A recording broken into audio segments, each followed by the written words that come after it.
You are the best. You are everything I've ever wanted. Are you? Ow! Help!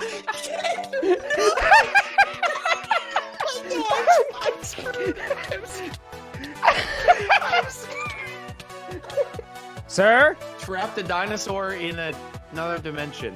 What dimension? Ours? No, don't worry about it. Where? What did you do? What did you do? What did you do? What the? Ah!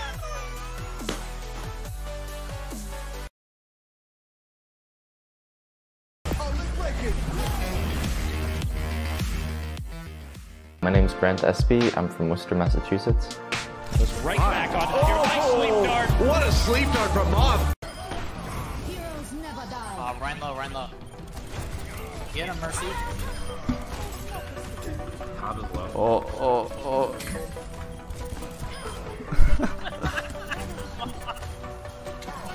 Let's go on the tire.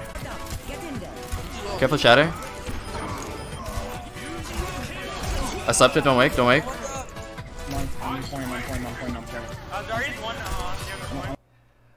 Okay, well, thank you very much for joining us. Today we have quite a special guest for you today. Can you go ahead and get started and tell us your username, name, and maybe what people will most know you for? My username is Moth. I play main support for the San Francisco Shock, and you might have also seen me in the World Cup playing for USA. We may have seen you indeed. That was a pretty exciting thing to be a part of. We'll get to World Cup in a second, but Grant, what can you tell us a little bit about how you got started as a gamer? Well, I mean, as a gamer, I've been playing for like as long as I can, pretty much. I had a Game Boy Color with my brother when I was like 3 or 4, and then I played like GameCube games when I was growing up, and then when I was 14, I got a PC and got into Counter-Strike. That was kind of my introduction to shooters, and then when Overwatch came out, I started playing. Okay, so how old were you then when Overwatch came out? I think I was like 19 or 20. 19 or 20? Yeah. Yeah, It was. Go ahead. Yeah, it was like a year into college, I think. Yeah, 19 or 20.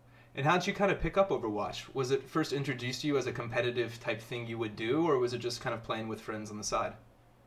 Well, I was playing Counter-Strike kind of casually. I was on like college team, but never like ESEA or Face It or anything like that. So I picked up Overwatch expecting it to be like a competitive shooter.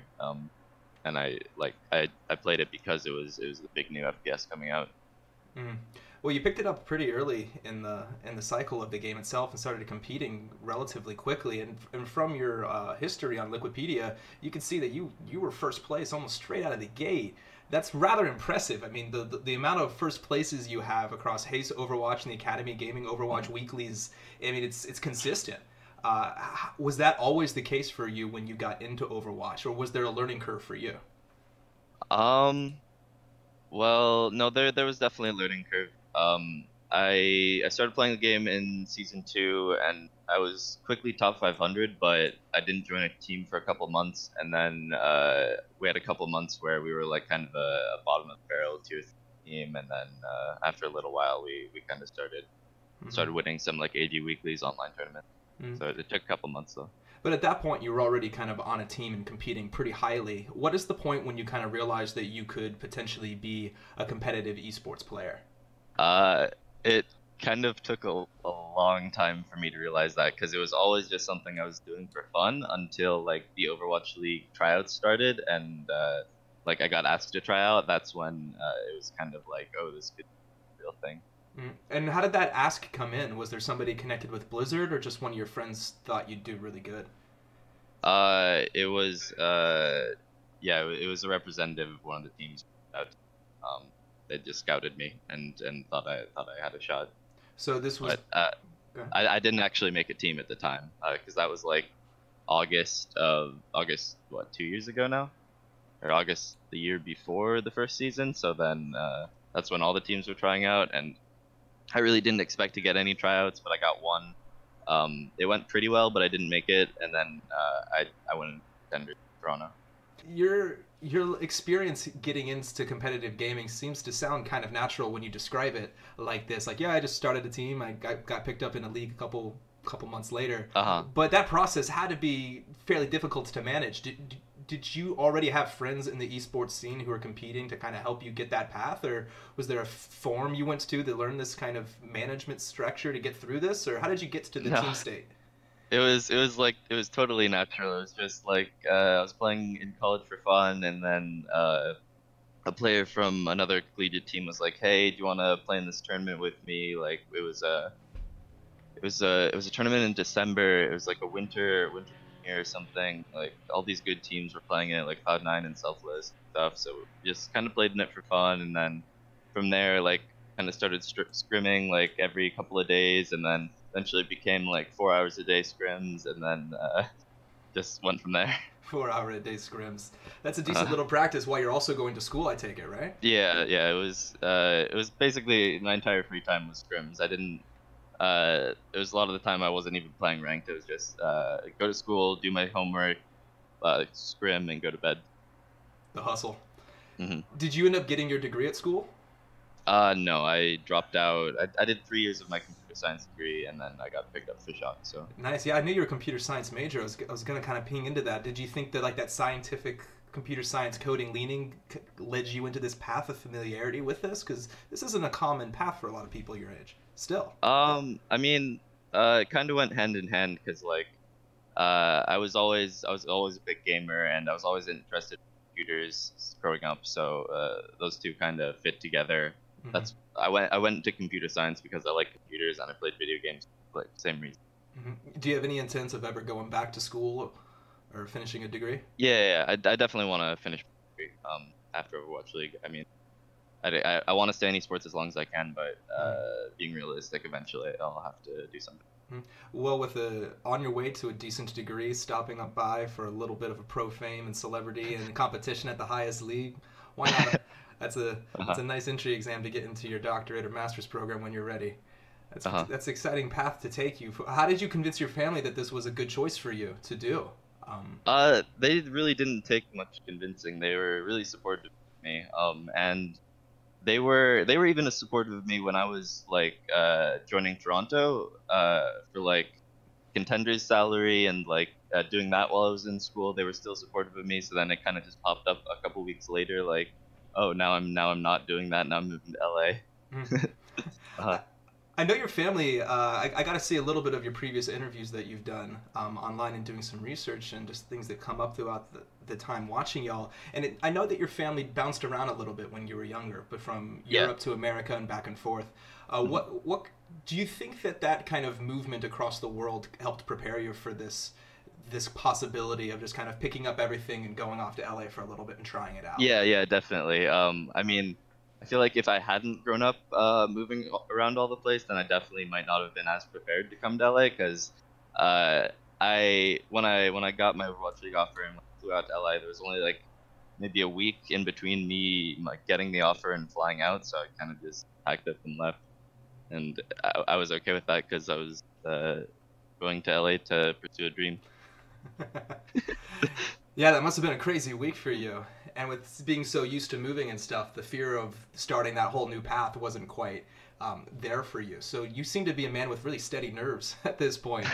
Do you ever get nervous in this path? This is a lot to kind of just jump into. I mean, within a year, you went from playing in a dorm to playing at the highest tier. Mm-hmm. How is that? I mean, go ahead. It's definitely like stressful at times. You can get nervous before you go on stage and stuff, but it's definitely manageable.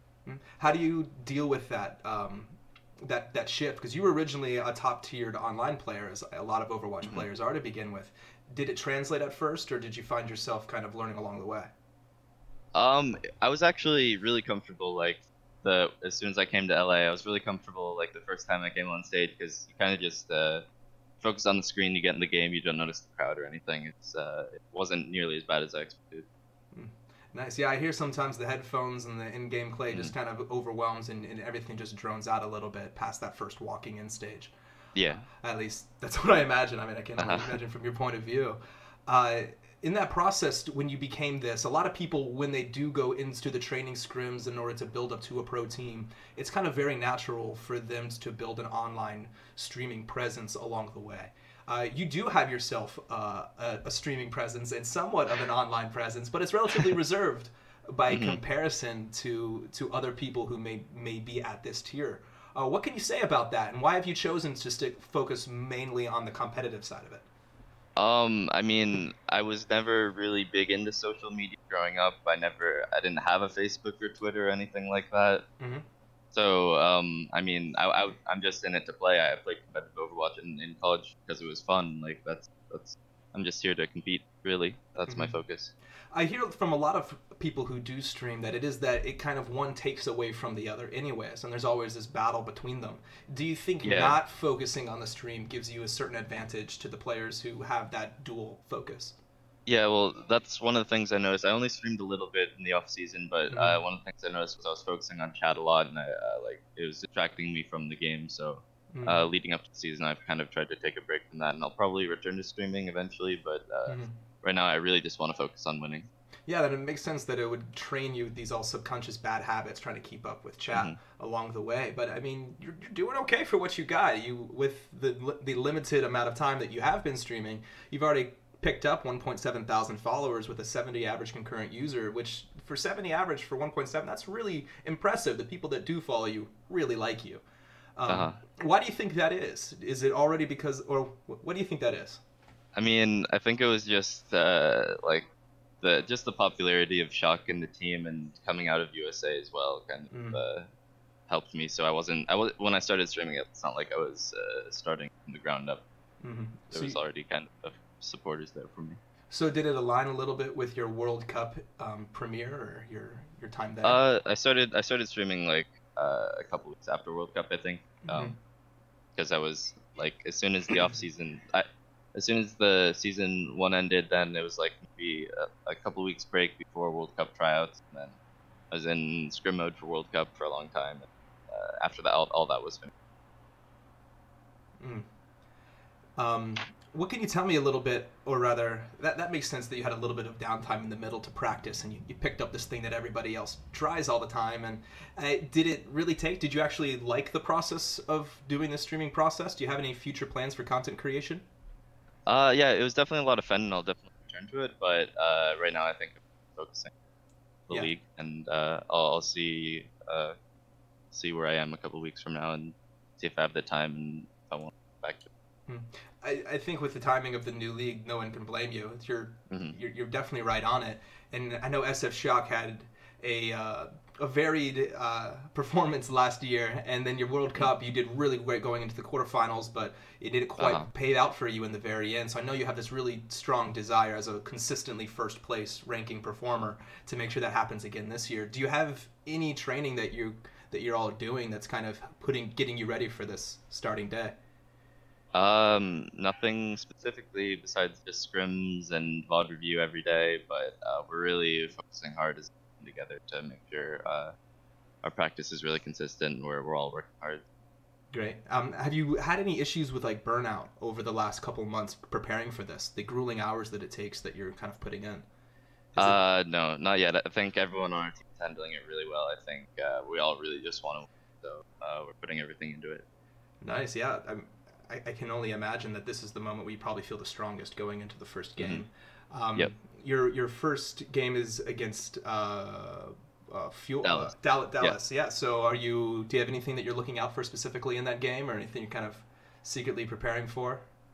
Yeah. I mean, of course, I don't want to talk about strat. Yeah. how we're preparing, but yeah, we're very confident and we're prepared. Nice. So I'm interested to see the plans that you've predicted and how quickly you can execute them on that first week. It's going to be really exciting to follow along. Do you have any hopes or plans of attending the World Cup in 2019? Definitely if there is one, but I've heard that there might not be this year. So really? if there is one, I'll definitely try my hardest to get back on that team. But I think the season this year goes like all the way until August, just really late. So not be enough time. That's what I've heard. I'm not sure yet. Yeah, they added a couple extra games. Yeah. No, I know they're relatively or notorious for being late with information. keeping word to pretty close. So I'm excited to see how that formulates. I'm sure you'll be a natural shoe-in, considering you were one of the only 2 SF Shock members to make it to the Team USA, and probably one of, if not the greatest healers in the league at this point. I don't know about that. I mean, come on. There's only a few people being picked up in this tier. What can you tell me about that process of being a healer at this level and supporting the other type of classes all the time? Is there any secrets to being at that level? I'm not sure. I mean, it's as long as you do a good job supporting your teammates. I mean, it's natural to me. It's what I've been doing this entire time. I'm not sure if there's a trick to it or a secret, but yeah, I don't know. So what made you decide to pick the healing class? It wasn't really that I wanted to be a healer or make sports specifically. Like I was just playing Lucio on ladder for fun before I even knew like what competitive Overwatch looked like. So I just played Lucio for fun. I got good at the hero, and then I started playing it as main sport because that's the role. Do you remember seeing DSP Stanky's video when it first came out, and how he was playing Lucio just like a madman in the beginning? What can you remember about that? Did it change your playstyle at all, or? No, I remember like when that video came out, I was already kind of top 500. It's kind of just like you'd already killed him. Nothing new for me. Yeah. You'd already killed him 1,000 times, and he was at your level. Yeah, I remember it changed my playstyle a little bit. And they ended up including it in the package itself. It's kind of an honor in its own right. Last year we saw Overwatch make it really far. I mean, to go as far as to make it to ESPN is and to work at that level is pretty inspiring. Do you have any idea of what this year has to come as well, or are we going to be able to see a lot more online or on TV viewership or anything like that, do you think? I don't know any specifics for where the league is headed this year, but I'm sure it'll keep expanding and growing your audience. So really excited for that. Naturally, we'd hope so. How about for the game itself right now, and the balance is concerned, and your heroes? Every season we have new champions join us.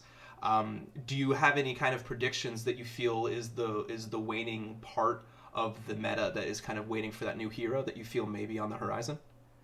Well, I feel like right now the meta is still predominantly goes 3 tank 3 support, but I think with a couple more patches and maybe a new hero or 2, it could head to something like 3 DPS or like a dive heavy meta again.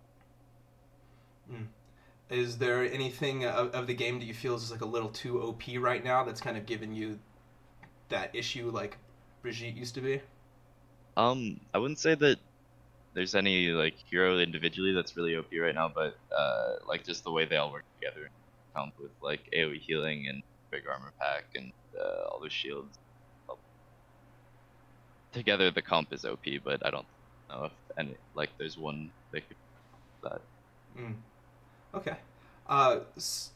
So you are yourself one of the highest level of competitors for esports at this point.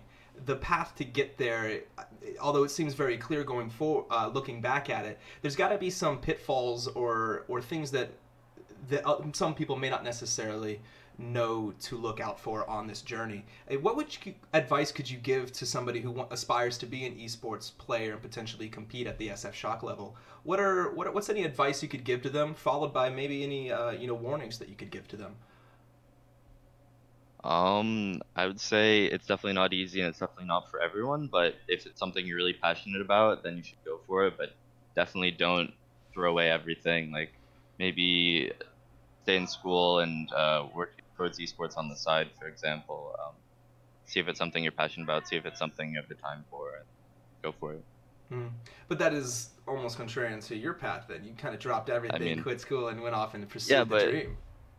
But esports was never my focus. I was always planning on being a programmer.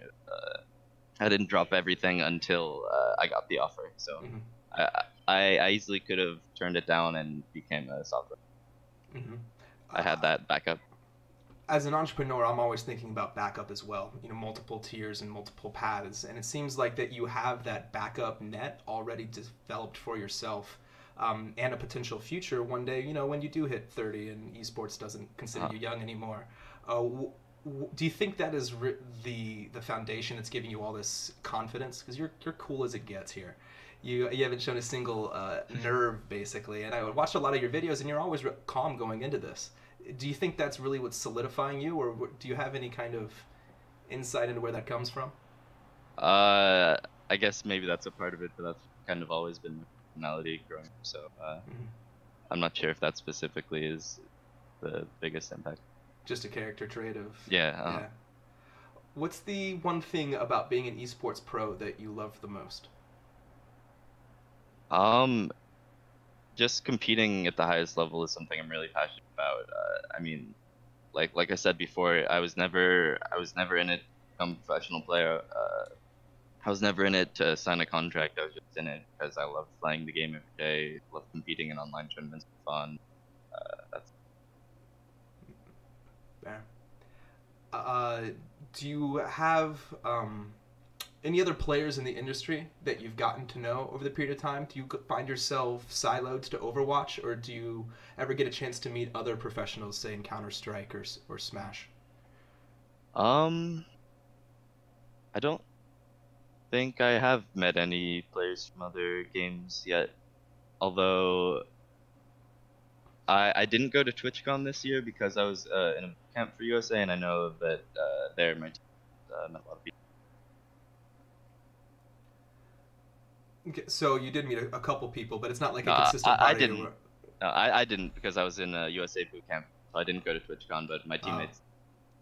But I'd imagine that at this point, the competitions that you have, it's akin to a Monday Night Football game. You don't have any other pros showing up to the edge of the screen, just being like, "Hey, by the way, I like your game, man. I'm so and so. Did you see?" I haven't had anything like that. I haven't interacted with anyone.